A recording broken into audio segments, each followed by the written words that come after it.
Высокое давление придет в норму, исчезнут запоры и боли в желудке и мочевом пузыре, пройдет недержание мочи и кала, если в заварочный чайник насыпать столовую ложку с горкой семян укропа и залить их половина литрами кипятка.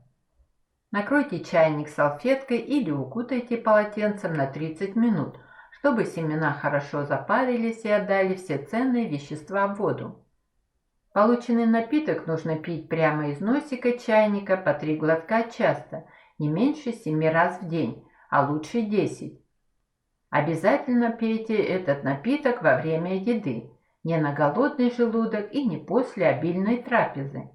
Курс лечения 1 неделя, затем настой можно употреблять периодически, скажем, 2-3 дня каждый месяц, для профилактики. Помимо указанного эффекта, такой настой у крупного семени отлично лечит кашель, бронхит, болезни горла, а также избавляет от бессонницы. Берегите себя и будьте здоровы. Благодарю вас за внимание. Пишите комментарии, ставьте оценки, подписывайтесь на канал.